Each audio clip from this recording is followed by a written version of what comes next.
Matt Lenihan Boxing and Social in association with Forged Irish Stout, Empire Fight Store. We're here, GBM event in Sheffield. Delighted to be joined by Adam Smith. Adam, this event, this movement, it's just growing and growing and growing, and now with yourself on board as well. Some very good signings that Izzy's made alongside the likes of Alciesta. It's going well as GBM, isn't it? It's taking off. Just talk to me about this card a little bit. I think so. I think it's gathering real steam, real momentum. I really like Izzy. I really like his team. This is my first full fight week with them, so I've commentated a couple of times, and now I've really got to know the staff. They're a great crew. They're very creative. A lot of passion, which I love, and it's teamwork. Everybody's in it together, so it's great having Al, Steve Lillis, but also the guys and girls behind the scenes who don't get the attention of the camera. It's fantastic. So really good setup, really good structure. Yeah, Izzy's loving what he's doing, and it's great to be alongside him. Big signings, I believe. I think Shaquille Thompson is a very dangerous fighter at middleweight. Not only one of the nicest guys outside of the ring, but inside he's destructive, and he's awkward, and he's tall, and he's aggressive, and I think he's going to be a hard night's work for anyone domestically at middleweight. So let's see where he goes. He's telling me he's going to become a world champion. 11-0, 7 knockouts. I like the fact he's part of GBM, and I'm also really excited about the Irish duo, Tyrone Bradley and particularly Kieran Malloy, who I have watched for a long time. I was lucky enough to commentate on his debut on the Taylor Catchall first fight, and he is a special fighter. I think between the two of them, they have 350, 400 amateur fights, along with Paddy Donovan, who I rate highly too. I think these are the cream coming out of Ireland, so I'm very excited about those two, joining GBM, and hopefully we're going to be in Ireland in the summer, and maybe that Galway crowd will come out. I'm sure they will for Kieran and Tyrone, so it's great that. I can see how excited, sort of how enthused you are with just how you talk about these fighters. How much are you enjoying being back in boxing? Really sort of not just appearing on commentary, but really getting your teeth into something, what you call a project like, GBM. He's made great strides, but is this sort of giving you that I don't say that bug, 'cause it probably never left, but that buzz back for boxing where you're back in that place? Absolutely. Having gone through health issues and problems, you sort of lose track of it, right? Your life takes a different turn, a different perspective. I'm very grateful to be here on a daily basis, and I've reconnected with friends, family, and I've calmed everything down. I've gone to work with the Acton Homeless and Food Bank where I live, and it's been really humbling, and I've enjoyed that work. But I do miss sport, I do miss boxing, and most of all the athletes. So, I've taken a couple of projects on. One is with Ollie Weingarten at Summit to help to develop,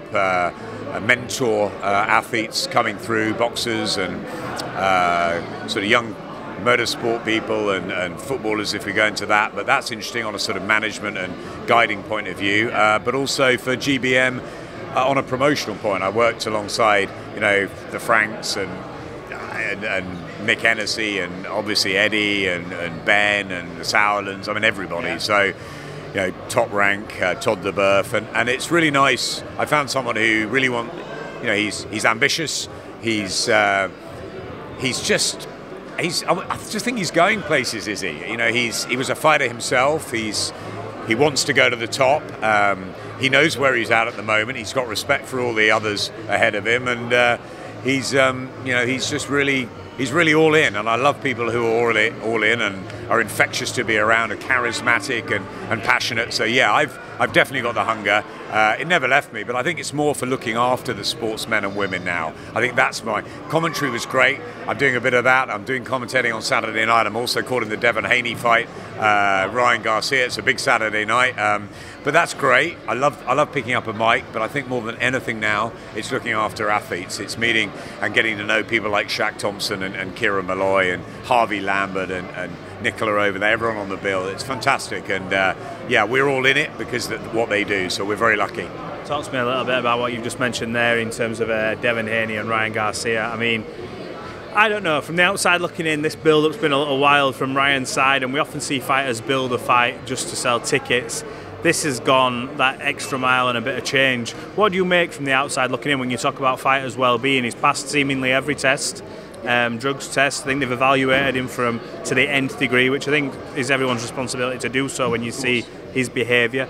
But in terms of the build-up and the actual fight itself, just give me your breakdown. Well, first of all, health and well-being is everything. And having been through problems like many people have, you get a different look at things, and you just want to make sure you're okay and fine. That's the most important thing. And I always say the health and safety of fighters is it's not just physical, it's mental as well. Yeah, there's been a very strange build-up, and obviously we don't know the extent. We don't know if there's some kidology in it. We don't know if it's really troubling. We don't know, and unfortunately, I haven't been around the fighters themselves, the camps, the teams, so I don't know. All we know is if they have gone through stringent testing. It's not just drugs, as we know, it's everything. From a health point of view, they're ready to fight, they're ready to fight. We look at the fight itself between Haney and Garcia. It's a fabulous, crackling matchup. They met 6 times before, 3 apiece. I've known Devin since he was a young kid in Floyd's gym. I think he's a very, very talented guy, one of the best pound-for-pound fighters in the world. I'm so pleased he's ascended the way he has. I think Ryan Garcia is a poster boy. He's got everything, the charisma, the personality, but also the flashy skills, the power, the speed. And yeah, obviously the Tank Davis performance was a downer for him, but he's got an opportunity to come back and in many ways shock the world against Devin Haney, because people think Devin's going to win this, because he's going to maybe outbox, outclass Ryan Garcia, and it's a tough one.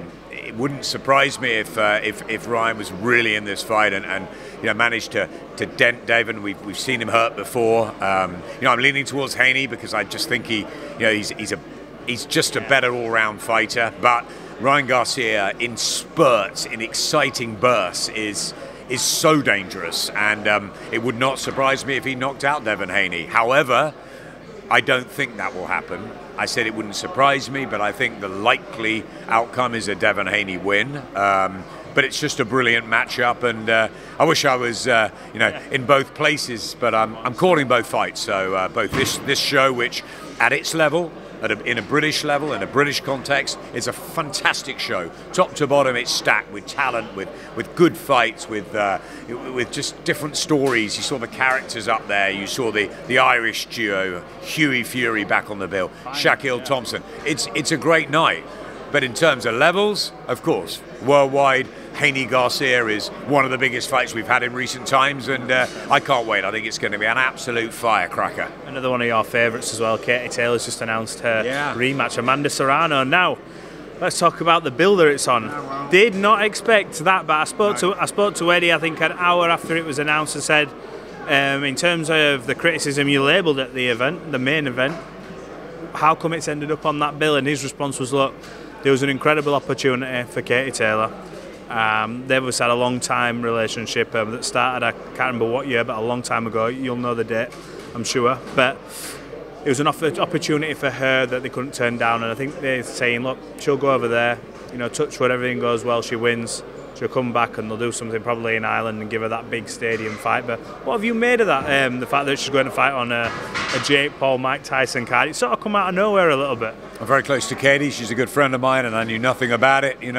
Brian and Katie and Thomas, they're very good at what they do, right? They keep everything very tight. I mean, I did think it probably would be Serrano, but I didn't expect it to end up like you on that bill. Mike Tyson, Jake Paul has obviously caused a lot of controversy, and people have got their different opinions about it, but it's making a lot of noise, and there are going to be eyeballs on it. So what a stage for Katie Taylor to go on. It's going to be a huge atmospheric night, a massive, 90,000 I think they're going to get in there. It's in Texas. It's something different for Katie. It's a huge fight.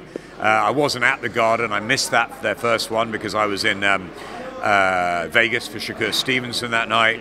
So I watched it on a monitor, and I wish I'd been there. It was obviously, watching it back was one of the greatest fights that I've seen, and I think and hope they'll do it all over again. Rematches are often, you know, as close, as tight, as difficult to pick. So it's fantastic for Katie that she's got a different stage, a different opportunity. And Eddie's right, you know, we've worked with Katie since 2016. I think our pro debut. I've known her for many, many years before that. And, you know, I just the London Games when she fought Tasha Jonas, and even way back when. But, you know, I'm a big supporter of Katie Taylor's as well as a friend, and massive admirer about the fact she's been, after Jane Couch, the pioneer for women's boxing. So I think it's fantastic. You know, we're coming to the closing stages of the Katie Taylor professional journey. Why not? You know, do something different. I hope she makes a hell of a lot of money, and it's a great fight because she just takes great fights. I feel for Chantel Cameron.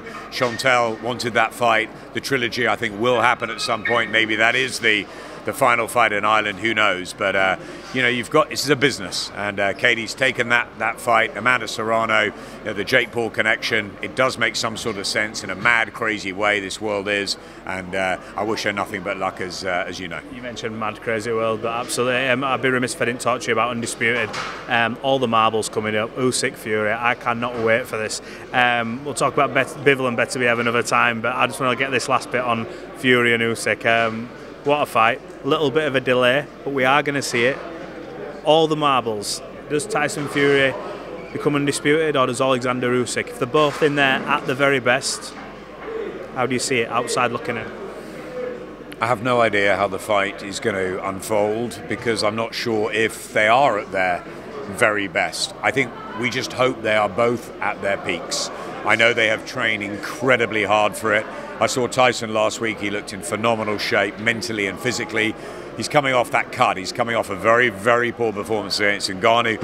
And Usyk against Daniel Dubois, you know, there was a couple of weaknesses there. But, I mean, an outstanding amateur. The pair of them, phenomenal fighters. Tyson Fury, the greatest heavyweight for some time. And I think that Oleksandr Usyk is giving himself the best chance of this impossible challenge. Remember, you know, he was the cruiserweight undisputed champion. He came up, he's become the heavyweight champion, many belts, all the belts on the line. 25 years ago, I was in Madison Square Garden when the three were on the line, the WBC, the IBF and the WBA, Evander Holyfield and Lennox Lewis. It was the controversial draw. It was headlined the next day in the New York Post, the robbery, the scandal, Frank Maloney going absolutely mad in his Union Jack suit. They had the rematch, of course, in Vegas when Lennox Lewis became the first undisputed heavyweight champion in, 100 years. It was just unbelievable for Britain, and since Bob Fitzsimmons, and now, all these years later, a quarter of a century later, Tyson Fury has the opportunity to become the undisputed heavyweight champion for British boxing, for the world, but in his way is one of the outstanding fighters of our generation. Oleksandr Usyk is absolutely supreme. I think he's a wonderful technician. I think that if he wins this fight, Usyk, it has to be a fast start. He has to get into a rhythm. He has to make sure that, like he did against Anthony Joshua in their first fight at Tottenham, you know, he got that jab out straight away. He made AJ back off. He knew, he took center ring, and then he's very difficult to work out. In terms of size, a massive difference. Who should win? The great big guy normally beats the great little guy. So Tyson is the favorite going into it. But is Tyson Fury the best he's going to be? What are the Wilder fights taken out of him? What's Oleksandr Usyk? How big is he at a heavyweight? Can he hurt Fury? Is there any way? Some people are saying to me they think Usyk can stop Tyson Fury in this fight. That's a massive call. That would be a big statement. Massive call. For me, it's a Tyson Fury win is the natural way to go, but Oleksandr Usyk win on points maybe. Who'll get the decision in Saudi? It's a very, very difficult fight to call. John Fury said it's going to be a chess match. It's going to be a boring fight. Look, no one wanted to say that at the press conference. It could be. Everybody said Fury by knockout up on that dais. But John Fury knows the sport. It could be a chess match. It could be technical. It could be very exciting. It could be a very strategical, tactical trade fight. We don't know. What I do know is that all eyes are on this. We have to have it delivered. It will be on May the 18th for all the marbles. The undisputed heavyweight championship of the world. The ultimate prize in sport. Tyson Fury against Oleksandr Usyk. Both undefeated. Both, we hope, at the very pinnacle of their of their game, and I think that it's going to be magnificent. The atmosphere, the electricity of Fight Week, the stage around boxing, everyone talking about boxing, the casual fans. I can't pick it. And I tell you what, even though Fury believes he's going to win and Usyk believes he's going to win, I don't think either of them know how it's really going to go. And that makes for a cracking fight with all the belts. And as Tyson said, there's a Ring Magazine belt. There's extra belts being made. I don't know how whoever wins is going to carry all that treasure back to either the Ukraine or Britain. They're both great characters. They're both amazing fighters. I can't wait for it. Well, if you weren't pumped up to the fight, which I'm sure everyone was, that definitely get the juices flowing. Look, GBM this Saturday. Talk Sport. Adam, I appreciate you giving us some of your time. Thanks for going into a few of the fights and talking about this big fight obviously on Saturday as well, and Izzy's promotion in GBM, and we'll catch up soon. Appreciate it. We will. Very, very exciting times for boxing and our sport. So much is happening. Delighted to be working with GBM up here. I've had a great week. I can't wait for Saturday night, and then it'll be straight back down to Talk Sport Studios, and it'll be calling Haney and Garcia, and yeah, it's fantastic, isn't it? And all these fights you've got coming. I mean, talked about Lauren Price's world title fight, so many. And Bivol Beterbiev. Bivol Beterbiev in June is brilliant. The 5v5, what a phenomenal sort of creation. And you know, we're here in Sheffield just to finish on where all behind us, the snooker players are getting ready for the World Championships. And of course, they've gone and done this huge deal, the Ronnie O'Sullivan Academy in Saudi. It's all going off. So I'm hoping to sneak a couple of sessions in at the Crucible. I know it starts on Sunday, but I'm hoping that Barry might invite me back, or I know Kyron Wilson a little bit. So I'm hoping to, Mitch Costello's a pretty good player on the GBM team. So I hope we could sneak into the Crucible if we can find some time in between all the boxing. What's your biggest break? What's my biggest break in snooker? Oh, I'm terrible. I played last night. I'm absolutely appalling. LCS was teaching me games, Russian roulettes and all sorts of different games. Don't be playing that. I don't know what was going on that table, but Mitch Costello, my comrade and my partner at GBM, can play snooker. He can really play. So I tell you what, when he go to the Crucible, he might don't play him. He's good. He's very, very good. Well, look, if you're out later, I might have a few frames with you. Adam, no, appreciate it's Liverpool tonight. It's Liverpool. Of course tonight. It is, yeah. It's yeah. Do we do it? Do we do it? Do we believe? Always. Do we believe? 3-0 at half time in Istanbul. Do we believe? Always believe. Always believe. 3 down. They scored 3 last week. We haven't scored a goal in a while. Slightly worried about that. But listen, Mo Salah's going to lead the line tonight. If we score within the first 10-15 minutes, miracles going to happen. It's on. The dream's alive. What we got? We haven't got long. We've got to get there. We've got to watch it. Let's pack this interview up. It's been a pleasure. Adam, appreciate it.